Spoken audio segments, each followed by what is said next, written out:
உருவாய் அருள்வாய் உளதாய் இலதாய் மறுவாய் மலராய் மணியாய் ஒளியாய் கருவாய் உயிராய் கதியாய் விதியாய் குருவாய் வருவாய் அருள்வாய் குகனே.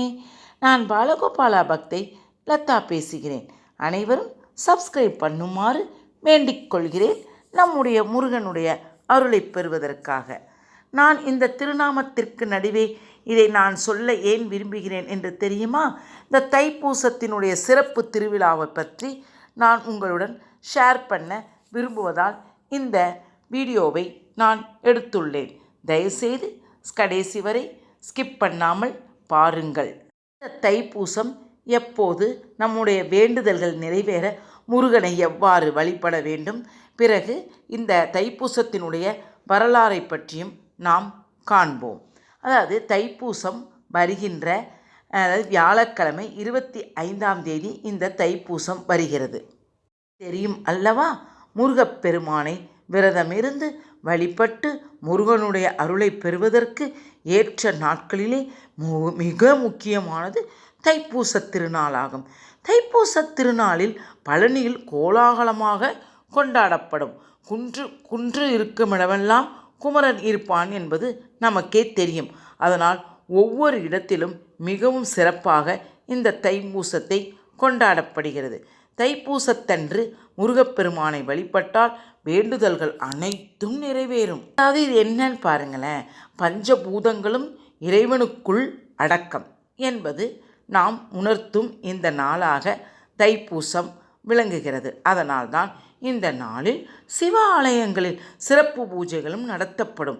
ஜோதிட ரீதியாக பூச நட்சத்திரம் என்பது சனி பகவானினுடைய ஆதிக்கமாமாம் நிறைந்த நட்சத்திரமாக இருக்கிறதாம். எது? சனி பகவானுடைய ஆதிக்கம் நிறைந்த நட்சத்திரமாகுமா. இது தை மாத பௌர்ணமி நாளுடன் இணைந்து வருவதால் தான் கூடுதல் சிறப்பு பெறுகிறதாம். முருகப்பெருமான் சிவசக்தி ஐக்கியமான ரூபமாக விளங்குவதால் தைப்பூசம் முருகனுக்குரிய நாளாக வழிபட்டு கொண்டிருக்கிறோம் இன்று வரை.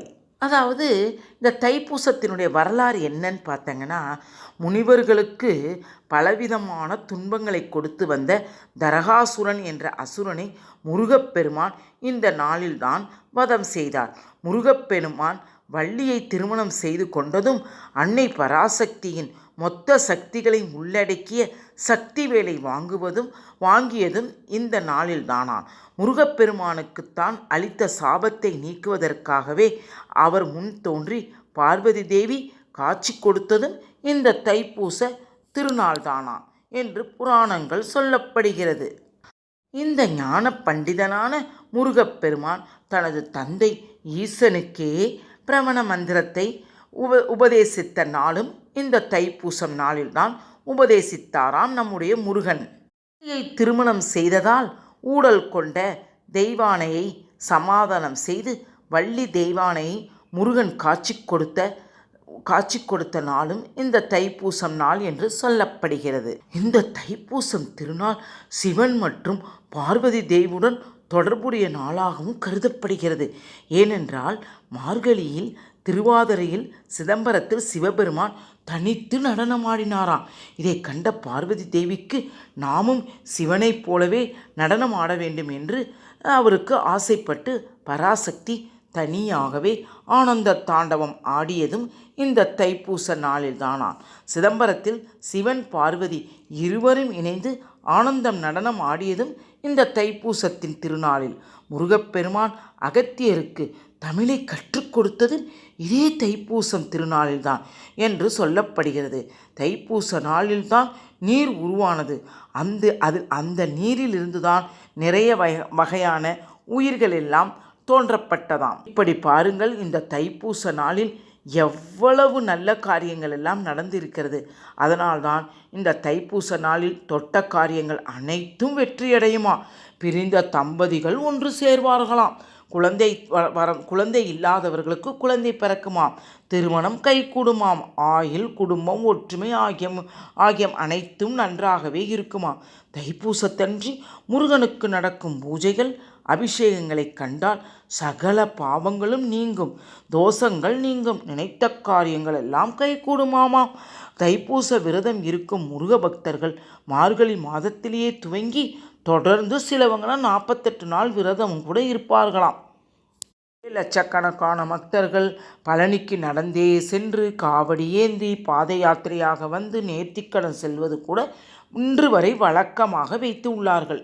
அதனால் சொல்கிறேன், அளவில்லாத பலன்களை அள்ளித்தரும் பல சிறப்புகளை கொண்ட இந்த தைப்பூசம் திருநாள் 2024 ஜனவரி 25 தான் வருகிறது. அதுவும் குரு பகவானுக்குரிய வியாழக்கிழமைகளில் வருவதால் இந்த ஆண்டு தைப்பூசம் கூடுதலான சிறப்பாக கருதப்படுகிறது. இந்த நாளில் நம்முடைய முருகப்பெருமானை மட்டும் வணங்குவது மட்டுமின்றி பார்வதி தேவியும் சிவபெருமானையும் குரு பகவானையும் வழிபடுவது அதிக சிறப்பு வாய்ந்ததாக சொல்கிறார்கள். நம் உடம்புக்கு தகுந்தால் போல் அந்த நாளில் தைப்பூசம் நாளில் நமக்கு எப்படி முடியுமோ அப்படி நாம் விரதம் இருந்து கொள்ளலாம். சிலவர்கள் பால் பழங்கள் மட்டும் சாப்பிட்டு விரதம் இருப்பார்கள். சிலவங்கள் முருகப்பெருமானுக்குரிய எது பிடிக்குமோ அதை மட்டும் உண்டு விரதம் இருப்பார்கள். நமக்கு முருகப்பெருமானுக்குரிய கந்த சஷ்டி கவசம், கந்த குரு கவசம், சண்முக கவசம், கந்த அலங்காரம், கந்தர் அனுபூதி, திருப்புகழ் உள்ளிட்ட பாடல்களை பாராயணம் செய்து கொண்டே இருக்கலாம். இதுவும் தெரியாதவர்கள் என்ன சொல்லலாம், மனசுக்குள்ளேயே ஓம் சரவணபவ ஓம் சரவணபவ என்று 6 எழுத்து மந்திரத்தையும் சொல்லி முருகனை வழிபடலாம். அதோடு மட்டுமல்லாதே நான் முதலில் சொல்லியுள்ள இந்த வீடியோவில் முதலில் சொல்லியுள்ள இந்த ஸ்தோத்திரத்தை, அதாவது முருகப்பெருமானுடைய முக்கியமான உருவாய் அருள்வாய் உளதாய் இளதாய் அதையும் நீங்கள் சொல்லி நிச்சயமாக பயன்பெறலாம். அதில் உண்மையாகவே நல்ல வைப்ரேஷனான ஸ்லோகம்.